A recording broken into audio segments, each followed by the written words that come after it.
За тэгэхээр хотоодны шарх бол өөрөө нэлээд ноцтой асуудал. Ягаад гэхээр хотоод эхлээд улаадаг, дараа нь өрөвсдөг, тэгээд дараа нь шархалдаг. Тэгэхээр хотоод бол өөрөө хана юутай байдаг? Дөрвөн ийм одоо давхаргатай байдаг. Тэгэхээр энэ дөрвөн давхаргын 3 дахь давхарга хүртэл гэмтхийг бол бид нэр хотоод шархална гэж хэлж байгаа. Тийм учраас хотоодны шарх гэдэг бол өөрөө бас тийм амархан эмчлэгддэггүй. Тэгээд бас хотоод шархлах маш олон ийм шалтгаан байдаг ийм асуудал байгаа. Тийм учраас хотоодны шархтай хүмүүс бол нэгдүгээр хамгийн түрүүнд энэ шархалж байгаа шалтгаанаа хотоодыг шархлуулж байгаа тэр гэмтээгээд байгаа хүчин зүйлээ мэдэж авах хэрэгтэй.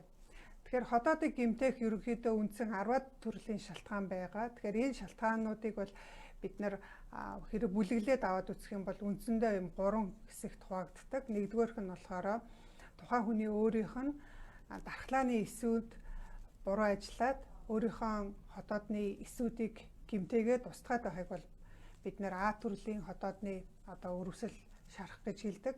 За хоёрдугаар үндсэн шалтгаан нь болохоор бактерийн халдвар буюу хеликобактерийн халдвараас болоод тэр хеликобактер бол хотоодны салстыг гэмтээгээд гэмтсэн тэр салстынх нь дор байгаа булчин давхрагт нь хотоодны хүчил орж ирж хотоодыг өрөвсүүлээд цаашлаад шархлуулаад ирдэг байгаа. Тэгэхээр энэ бол хеликобактерийн халдвараас болж хотоод шархалж болдог.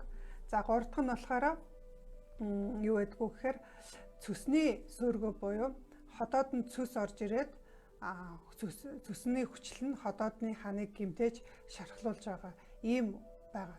За тэгэхээр үндсэн энэ 3 ангиллаас гадна хотоодыг шархлуулах олон ийм хүчин зүйлүүд, гадны хүчин зүйлүүд байгаа. Тэгэхээр энд болохоор мэдээж бидний хооллолт, буруу хооллолт, за тэгээд одоо буруу зуршлууд байна. За тэгээд мөн одоо энд бол юу орж ирэх вэ гэхээр тэр буруу зуршил гэдэгт нь болохоор одоо бидний архины хэрэглээ, тамхины хэрэглээ, буруу хооллолт гэдэгт нь болохоор хадгалсан хүнснүүд, тэгээд нөгөө утлагтай шарсан ийм халуун ногоотой хүнсийг хэрэглэх тохиолдолд бол хотоод шархалж болдог. За тэгэхээр эдгээрээс альнаас нь болж тийм ээ энэ одоо наран чимгийн хилээд байгаа үйлчлүүлэгч нь хотоод нь шархалсан бэ гэдгийг мэдээд авал түүний эсрэг эмчилгээ хийхэд бол амархан болдог. За тэгэхээр би одоо та нарт бол хотоод яг шархалсан үед эмийн эмчилгээг бол заахгүй. Тэгэхээр эмийн эмчилгээг бол мэдээж шинжилгээний дурангийн одоо энэ бүхнийг үндэслэж эмийн эмчилгээг бол эмч бичиж өгнө.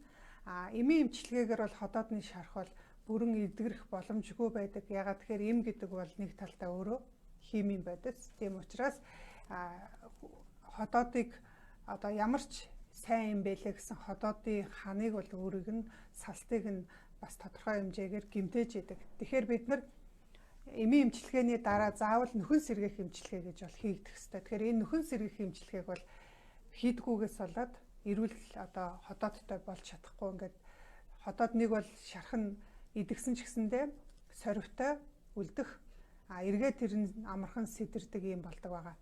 Тэгэхээр манай Тинтормын бүтээгдэхүүн бол энэ хотоодны шархны эсрэг эмчилгээнд хавсарч хэрэглэхэд маш сайн үр дүн өгж байгаа. Тэгэхээр энд бол олон хэрэглэгчдийг бид нар энэ бүтээгдэхүүнээ хэрэглээд гарсан үр дүн маш сайн үр дүн өгсөн энэ хөтөлбөрийг бас та бүхэнд танилцуулах гэж байгаамаа. За энд нь болохоор юу байгаа вэ гэхээр хамгийн түрүүнд хотоод гидсний энэ 42 хоногийн хөтөлбөр байгаа. Тэгэхээр энэ хотоод гидсний 42 хоногийн хөтөлбөрийг бид нар хэрэглэнэ. За энэ дотор бол API формула 1 2 3 гээд 3 төрлийн үрэл байдаг. За одоохон би энэ дээр үрлээ.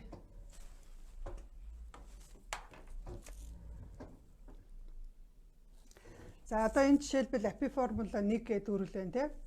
За тэгэхээр энэ үрлэн дотор бол одоо 7-8 төрлийн эмийн ургамалтай, тэгээд зүгийн бал, цэцгийн тоос, зүгийн жилээ, лав орсон ийм үрэл байгаа. Тэгэхээр API формула 1 үрлийг болохоор хотоодны үйл ажиллагааг хэвийн болгох зорилгоор хотоод 12 хуруугц гэж байдаг. Энэ хоёр эрхтний үйл ажиллагааг хэвийн болгох зорилгоор ходоодны хүчлийг хэвэн болгох зорилгоор хэрэглэдэг. За API формула 1-ээс гадна энэ дотор бол API формула 2, API формула 3 гээд ийм 3 савлгаатай үрэл энэ ком дотор орсон байгаа. За тэгэхээр энэ үрлээ хэрэглэхдээ бид нэр 1-ээс нь эхлээд 2 дараа нь 3 гэж хэрэглэж болохоос гадна түрүүний хэлсэн миний одоо нөгөө цөсний сөөргөөтэй байна уу? За мөн цаашлаад нөгөө зарим хүмүүсийн хувьд нойр улчирхай өрөвсөлттэй хавсарсан ийм асуудалтай байдаг. Тэгэхээр тэрнээсээ хамаарат бол энэ 3 үрлийг янз бүрийн хувилбараар хослуулж хэрэглэж болдог байгаа. За цөс өтгөрөлттэй ийм хүмүүс бол API формула 1 үрлийгээ 2-тоогоо холиод тэгээд хэрэглэнэ. За ийм нэг сав нь бол 14 хоног болдог. Тэгэхээр API формула 2-тоогоо холихоор 28 хоног болно гэсэн үг. Ингээд 3 дахь 7 хоногт 14 хоногт нь болохоор API формула 3 буюу элэг нойр улчирхааныхаа үрлийг хэрэглэнэ гэсэн үг. За хэрвээ таны элэг одоо цөсний үйл ажиллагаа хэвэн харин нойр улчирхай өрөвсөлттэй нойр улчирхай тостой хөхтэй мэдхээр өвдөд байдаг бол API формула 1-ийг API формула 3-таагаа холиод хэрэглэж болно. За энэ тохиолдолд бол ходоодны өрөвсөл дарагдахаас гадна нойр улчирхай үйл ажиллагаа хэвэн болж өгдөг байгаа. За тэгэхээр бид нэр энэ 3 үрлийг 42 хоног хэрэглэнэ. За наран чимгийн нөгөө асуултанд бол жирэмсэн их гэсэн. Тэгэхээр жирэмсэн ихийн хувьд бол ходоод гидсний хөтөлбөрийг хүүхэд тээж авах хугацаанд бол хэрэглэхгүй, төрсний дараа бол хэрэглэж болно. Яагаад тэгэхээр энэ дотор бол нийтдээ 19 төрлийн эмийн ургамлууд орсон байдаг. Тэгэхээр эмийн ургамал бол тодорхой хэмжээгээр бас хоол боловсруулах замын үйл ажиллагааг хэвэн болгохоос гадна цэвэрлэгээний үйлчилгээ явагддаг. Тэгэхээр цэвэрлэгээний явцад одоо сав агших болон эрсдэлтэй байдаг учраас жирэмсэн эхчүүд бол ходоод гидсний хөтөлбөрийг хэрэглэдэггүй юм байнамаа. Тийм учраас төрснийхаа дараа бол хэрэглэж болно. За тэгэхээр энэ ходоод гидсний хөтөлбөрийг бол ходоодны шархтай хүн заавал хэрэглэж ээж одоо үйл ажиллагааг хэвэн болгоно. Яагаад тэгэхээр ходоод нойр улчирхай цөс гэсэн цөсний хөдий гэсэн энэ 3 эрхтний ялгаруулж байгаа ферментүүд, шүрлүүд нь бие биендээ орж идэг учраас нэгнийх нь одоо үйл ажиллагаа хэвэн боллоод нөгөө хоёрынх нь үйл ажиллагаа зохицуулагддаг байгаа тохиолдолд эрүүл болж байгаа эрхтнийгээ буцаж нөгөө одоо гэмтээгээд байдаг. Тийм учраас одоо энэ хоол боловсруулах тогтолцоогоор нь бол үйл ажиллагааг хэвэн болгох зорилгоор энэ ходоод гидсний хөтөлбөрийг шархтай хүн бол заавал хэрэглэнэ. За дараагийн ходоодны шарханд хэрэглэх бүтээгдэхүүн бол API формула 2 гэдэг тосон ханд байгаа.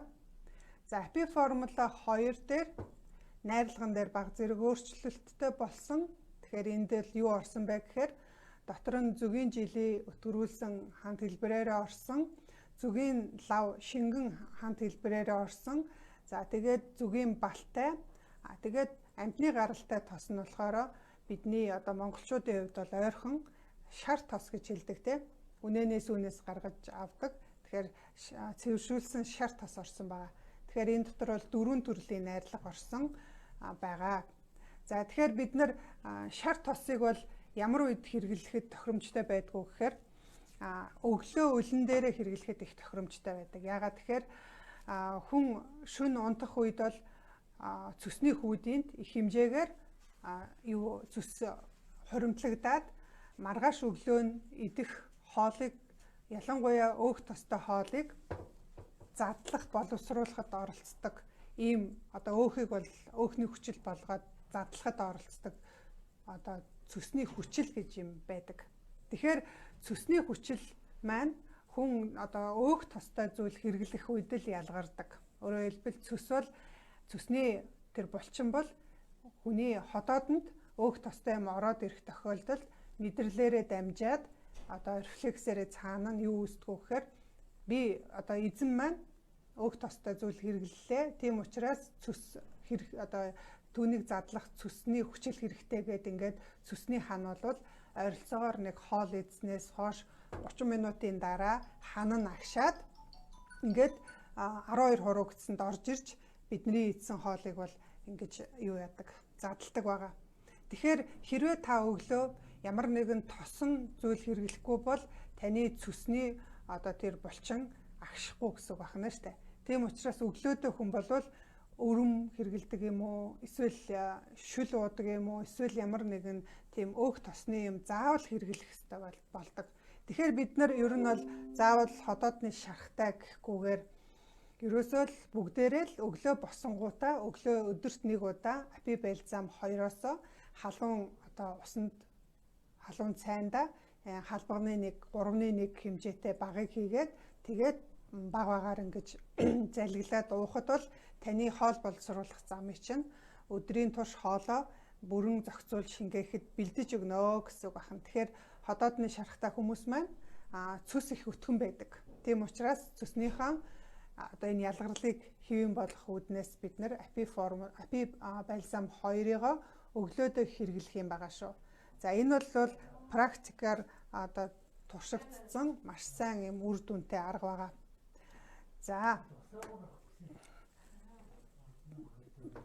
За цэцэг маа. Юу продукт 3 гэсэн адртэй. За продукт номер 1-ийг ходоодны шарахтай хүмүүс бол хэрэглэхэд маш сайн байдаг. За тэгтээ ходоод хэрвээ бүр цусмас гараад байгаа бол ингээд өдөртөө бүр нэг юм саваар нуучч болно. За тэгтлээ бүр цоорж бариагүй те цус алдаагүй хэмжээний шарахтай байгаа бол энийг өдрийн турш уу. За энэ өдрийн туршаа продукт номер 1-ийг уух аргыг бол та нарт би хэлж өгье. 1.5 литр усан дотор гарын тос байдаг. Гэхдээ ирэхгүй байгаа. Хэрвээ захиалвал ирнэ. За апи продукт номер 1-ийг бид нэр яаж хэрэглэх вэ гэхээр 1.5 литр халуун бүлээн усанд 45 тусаа сэгсэрж байгаа 45 тусаагаад хийчихнэ. За тэгээд халуунаа барьдаг савн дотроо одоо 1.5 литрийн багтаамжтай халуунаа барьдаг ийм савн дотроо л халуун бүлээн ус хийгээл продукт 1-ээс 45 тусаа ачна штэ. Тэгээд тэр усыгаа өдрийн туршид хэрэглэнэ. Өөрөөр хэлбэл ууж дуусгана. За цаг нь бол ерөнхийдөө нэг 5-аас оройтхгүй, орой 5 цагаас оройтхгүй тэр усыгаа тэр тухайн өдөртөө бол ууж дуусгана. За энэ нь ямар ач тустай вэ гэсэн асуулт гарч ирнэ шүү дээ, тийм. Тэгэхээр продукт номер 1 бол зөгийн жилийн өтгөрүүлсэн ханд. Зөгийн жилийн бол манай одоо компани бүтээгдэхүүнүүдэд олон бүтээгдэхүүнүүд байдаг. Гэхдээ хамгийн их хэмжээгээр орсон нь бол продукт номер 1 байгаа. Тийм учраас продукт номер 1 гэдэг нэрийг өгсөн байх нь шүү дээ. Тэгэхээр энэ продукт номер 1-ийг бид нар яагаад ингэж 1.5 литр усанд тусаагаад өдрийн турш ууж байгаа вэ гэхээр цаана ач холбогдол нь болохоор бидний уусан ус бол ер нь ходоодонд орж ирсэн тэр хүнс шингэнээс хамгийн хурдан шимэгддэг нь одоо жишээлх юм бол таны уусан ус чинь 15-аас одоо 20 минутын дотор л таны ходоодны ханаар шимэгддэг гэсэн үг те таны ходоодонд чинь ингээд үйлчлдэг гэсэн үг. Тэгэхээр та өдрийн туршдаа л энэ одоо зөгийн жилийнхээ усаа ингээд баг багаар уугаад авах юм бол нөгөө ходоодны гэмтсэн байгаа хан байгаа штэ шархалцсан байгаа тэр шархан дээр л жилийнхээ ус байнга ингэж хурж очиж төлжүүлэх процессыг нөхөс сэргэх процессыг нь бол идэвхтэй явуулна гэсэн үг. Тэгэхээр та ходоодоо бол ерөөсөө хоосон байлгаж болохгүй гэсэн үг байна шүү дээ. Ходоод бол хоолоо нэг 3-4 цагийн тутамд л шингээгээл боловсруулаад хоосорж байгаа шүү дээ. Хоосрох агшинд л ходоодны хүчил бол ерөөсөө тасралтгүй ялгарч байгаа учраас ходоодны хүчил маань ялгараад ирэхээр нөгөө шарахтай хэсэгтэр очиж гэмтээгээд байдаг учраас та үргэлжийн жилийнхээ ус уугаад байхаар таны ходоодны хүчил бол саармагжаад нөгөө гэмтэх байдал нь бол багасна гэсэн үг. Тийм учраас бид нэр энийг ууж байгаа. За яагаад халуунаа барьдаг савнд хийлгэж байгаа вэ гэхээр ходоодны шарахтай хүмүүс бол хүйтэн юм ууж болдоггүй. Яагаад тэгэхээр хүний биеийн температур бол өөрөө 36 хэмээн градустай байдаг.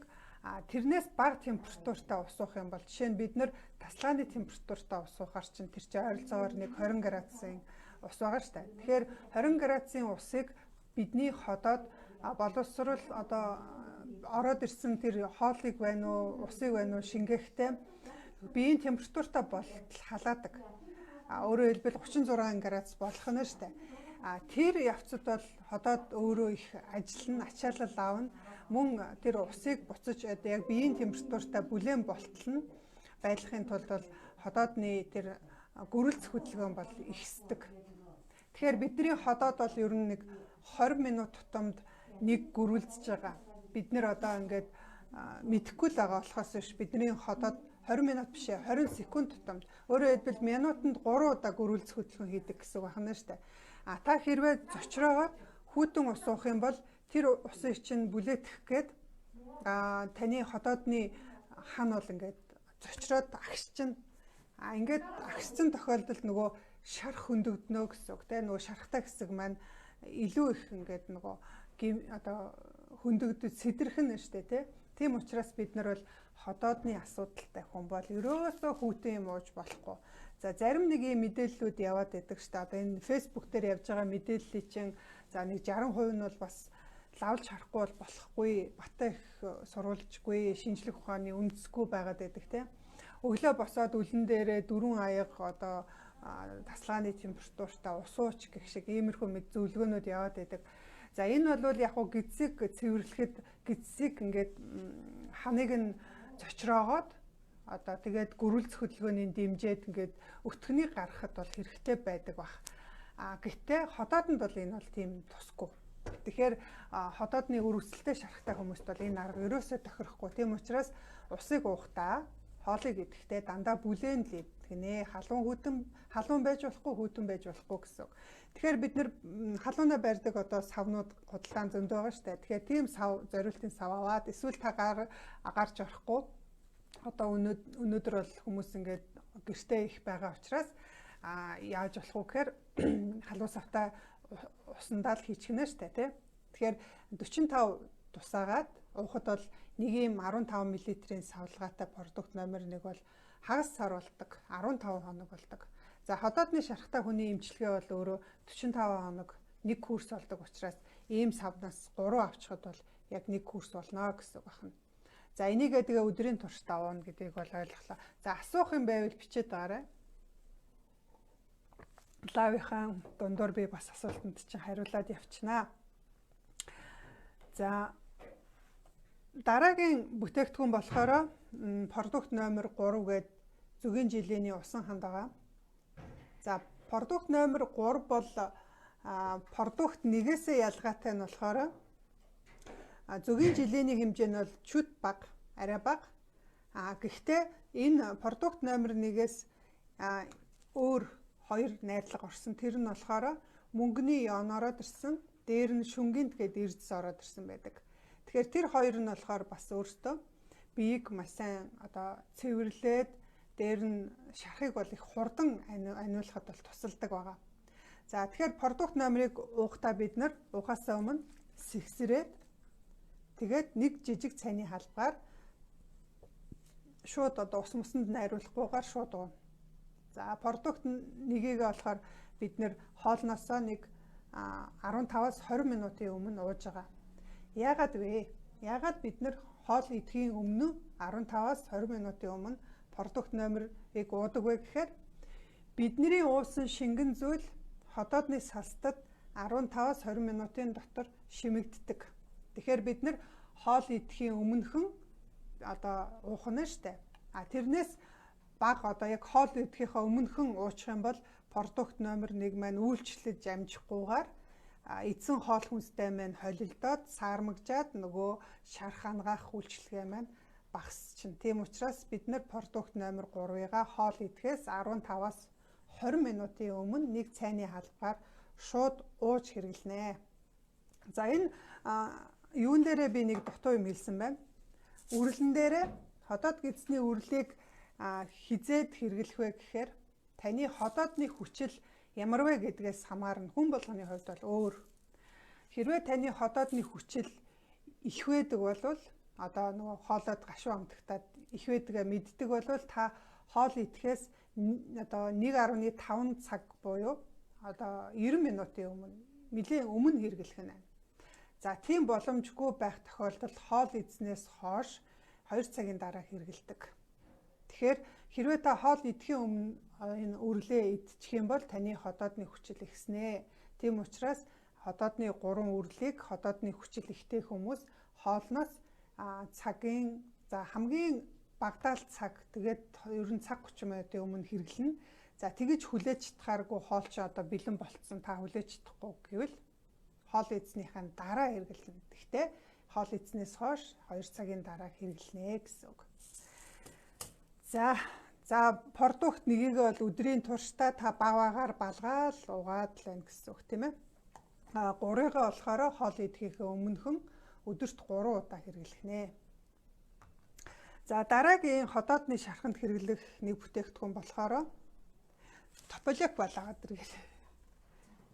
За апи бальзам 1 байгаа. За апи бальзам 1 болохоор ургамлын тосон дээр зүгийн жилийг хийчихсэн, зүгийн жилийн өтгөрүүлсэн хандтай. Тэгээд зүгийн лавны шингэрүүлсэн юм хандтай, өөрөөр хэлбэл шингэрүүлсэн баярлалаа зүгийн лавтай ийм юу байгаа. За энийг бол ходоодны шархтай хүмүүс өдрийн хоолны дараа 1 цагийн дараа 1 цайны халбыг шууд ууж болно. Эсвэл нэг 100 мл халуун бүлээн усанд 1 цайны халбаг хийгээд багваагаар очоод ууж болно. 2 янзаар хэрэглэх нэ штэ. Шууд ууж хэрэглэж болно, эсвэл усанд найруулад хэрэглэж болно. За ямар тохиолдолд шууд уух уу, ямар тохиолдолд усанд найруулах уу гэдэг маань хүн болгоны хувьд өөр. Ягаад тэгэхээр бидний бие махбод бол өөр учраас хүн болгон янз бүрээр л хэрэглэнэ. За та өөрөө хэрэглээд үз, шууд уугаад үз, усанд найруулад үз. Аль тохиолдолд таны ходоодны одоо нөгөө шарах зовирн багасж байгаа мэдрэмж төрж ийн тэрүүгээрээ л байна. Тэгэхээр зарим хүний хувьд бол усанд найруулад уух нь илүү таатай байдаг бол зарим хүний хувьд бол шууд уух нь ч таатай байдаг. Тэгэхээр та өөрөө өөр дээрээ туршихнаа штэ хэрэглээд үзэхээр аль нь танд тохиромжтой байл тэрүүгээр л хэрэглэнэ гэсэн. За ингээд өдрийн хоолны дараа нэгийг уух нь орой яг унтахынхаа өмнө та шүд амаа уугаад орондоо орохдоо бас ууна. Уухтаа нөгөө 2 аргынхаа аль нэгээр ууна гэсэн үг байна. Тэгэхээр апи бальзам 2-ыг бол нэгийг бол ходоодны шархтай хүн өдөрт 2 удаа хэрэглэх нь. Өдрийн хоолны дараа, орой унтахын өмнө хэрэглэх нь.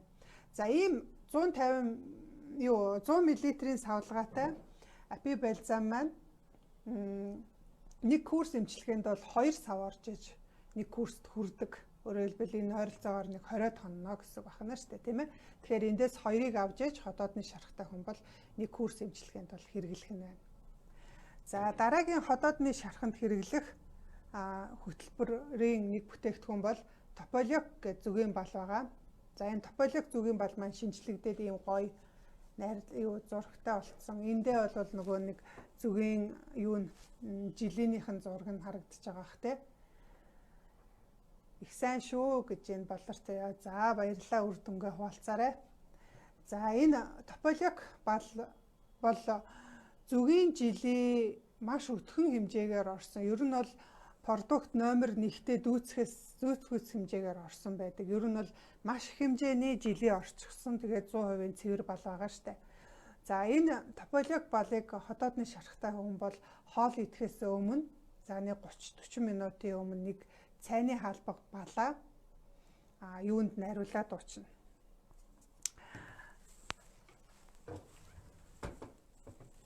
За энэ хуучин савлгаатайг би ууж байгаа. Одоо бол ийм гоё шинэ болчихсон. Тэгэхээр энэ тополек бал маань болохоор ер нь гоё манай энэ балчин яг суур нөгөө парма бал маань их гоё алтны шаргал өнгөтэй байдаг штэ. За тэгээ энэ нөгөө жилийн хийцэн учраас ийм юу байгаа. Өтгөн болцсон. Их өтгөн тэгээд ийм өнгө нь болохоор жилийн ийм нөгөө бор шаргал өнгөтэй болчихсон байгаа. За тэгэхээр бид нар уухтаа бол жижиг ийм цайны халбаар овоолохгүйгээр хийн. Тэгэхээр овоолчих юм бол энэ бал маань дорхноо дуусчихна. Манай зарим хэрэглэгчид бүр халбаа томдуулаад тэгээд овоолоод хэрэглээд нөгөө 21 хоног ийм бал маань 21 хоног балыг маань бүр 7 хоног дотор уугаад дуусчихсан орж ирдэг байхгүй. За иймэрхүү хэмжээтэйг 200 мл бүлээн усанд хийгээд найруулад ууна. За зүгийн балны хувьд бол нэг онцлог нь найруулад одоо продукт номер 1-ийг болохоор бид нэр найруулсан усаа өдрийн турш уугаад дуусгах чинь штэ тий. Зүгийн балыг бол зарим хүмүүс бас ингээд найруулчаад савнд хийгээд уух гэдэг. Тэр бол буруу. Ягаад тэгэхээр зүгийн бал найруулснаас хойш 30 минутын дотор л ууж дуусгах хэрэгтэй. 30 минутаас дээш болоод ирэхээр одоо зүгийн бал бол перикс буюу эсэлтэг процесс явагдаад нөгөө чанар нь алдагдчихнаа. За ингээд балаа найруулад за хизээд нь уух вэ гэхээр хоолноос 30-аас 40 минутын өмнө уух нь ш. Тэгэхээр бол ерөнхийдөө үрлээ уучаад тэгээд дараа нь апи бальзам нэгээ уугаад хоёроо уугаад тэгээд балаа уух нь штэ. Тэгээд дараа нь продукт нэг дарааллын хувьд бол одоо продукт нэг за апи бальзам нэгийг бол хоолны дараа ууна гэж ойлгоцсон тийм. За ингээд гоё жилеттэй бал уухаар таны ходоод бол баярлах нэ. Ходоодны шарах нь бол эдгэрэх нь ер нь бол тополик баллыг янз бүрийн өвчин үүсгэгчдэр хэрэглээд ингээ үзэхээр гидсний савханцар байна, хоолойны ангины нөгөө одоо янз бүрийн бактериуд байна тий. Тэднийг бол устгах үйлчлэгээ маш өндөр байдаг. Ер нь бол энэ тополик балны. Тэгэхээр хэрвээ таны бид ямар нэгэн өрөвсөл, бөөрийн өрөвсөл ч юм уу, элэгний өрөвсөл, цистит ч гэдэг юм уу тий, төрөө булчирхай өрөвсөл ч гэдэг юм уу. Ямар нэгэн өрөвсөл байгаа бол юу яах нь штэ. Тополик балаа уунаа. Тэгэхээр ходоодны шарханд бол хамгийн сайн бал шүү. Нямаагч, нэмсрэгч, аяг халбаг хоёр гоё харагдаж байна шүү. Баярлалаа гинэ. Тань ч гэсэн баярлалаа. За ингээд уух юмнууд нь бол ходоодны шарханд саяны танилцуулсан одоо хэдэн бүтээгдэхүүн байна. 1 2 3 4 5. Тэ энэ 5 бүтээгдэхүүнийг бол та ходоодны шарханд зэрэг хэрэглэнэ. Ер нь бол одоо эмийн эмчилгээ ч гэсэндээ ходоодны шархтай хүнд бол нэг 5 юм бол бичиж өгдөг штэ тий. Ходоодны хүчил бууруулах эм, ходоод хамгаалах эм, тэгээд шарх ангаахад нөгөө хеликобактери устгахад зориулсан 2 антибиотик гэх тий. Ингээд ерөнхийдөө нэг дээр нь нөгөө антибиотик ууж байгаа учраас мөөгөнцрийн эсрэг юм гээд 5 эм ууж ээж ходоодны шарханд хэрэгэлдэг тий. Тэгэхээр тэр эм болгон ч өөр өөрийн үйлчлэгээ байгаа үстэй. Нэг нь ходоодны хүчлийг нь багасгаад өгч чинь, нэг нь ходоодыг хамгаалж чинь, хоёр нь бактерийг устгах чинь, шархыг эдгэж чинь, тэр антибиотикийн үйлчлэгээг нь гаж нөлөөг нь дарангуулж чинь гэдэг шиг манай бүтээгдэхүүнийг ингээд хамт хэрэгжилж байгаагийн учир нь өөр өөрсдийн гэсэн онцлог үйлчлэгээтэй давхардахгүй үйлчлэгээнүүд байгаа. Бүгдэнд нь л жилий байгаа учраас өрөвсөл дараад байгаа. Гэхдээ одоо жишээ нь одоо энэ ходоодны үрэл болохоор ходоодны өөрийнх нь тэр хоолны шингэцийг сайжруулж өгч байгаа. Тэгээд ходоодны хүчлийг тэнцвэржүүлж өгч байгаа. Энэ бальзам 2 нь болохоор ходоодыг ингээд тосон давхрахтаа болгоод өгчөөр хүчил түлхээс нь хамгаалж байгаа. Дээр нь цөс ходоод руу хаяхыг болиулж өгч байгаа гэд ингээд бүгд өөр өөрийн гэсэн онцлог үйлчлэгээ байгаад байгаа. За тэгээд давхар бас бид нэр зүгийн хортой тос, тенторум тосоо түрхэж өгнө. Саяны би нөгөө түрүүний лайв дээр танилцуулсан энэ ходоод гидсний асуудалтай хүмүүс түрхэх юм зураг байсан шүү дээ тий. Тэгэхээр энэ зургийнхаа дагуу бид нар зүгийн хортой тосоо түрхнэ. За энэ дээр ингээд ходоод өвдөг бол нойр өвчрхай өвдөг бол цөс төрөлтэй бол гээд хаана түрхэхийн заагаад өгсөн ба. Тэгэхээр зүгийн хортой тосыг түрхэхээр ходоодны салтын ялгаралт бол маш идэвхждэг. Тэгэхээр ходоод бол ингээд өөрийгөө хамгаалах нөгөө шархан дээр ходоодны хүчил орохоос хамгаалах салс бүрхүүлийн тийм гээл шиг юм байгаа шүү дээ. Тэр гээлийн бүрхүүлийг нь төрлөх ялгаралтыг нь бол маш сайн нэмэгдүүлдэг зүгийн хор маань. Тэгээд энэ тосоо түрхээд хевлийдээ түрхээд энэ ходоод гидсэндээ түрхснийхаа дараа жин тавьж өгнө. Бүлээн жин. Тэгэхээр жингийн температур бол нэг 50 градус гэдэг чинь нэг их халуун биш. Ерөнхийдөө таата тийм жин гэсэн үг шүү дээ. Тэгээд Хэвлийдээ ерөнхийдөө нэг 20-30 минут тавьж өгөхөд бол таны хоолны шингэд сайжраад, цус шингрээд, нойр улчирхааны үйл ажиллагаа идэвхжээд тэгээд нөгөө хотоодны шарахыг төлжих процесс бол идэвхждэг байгаа.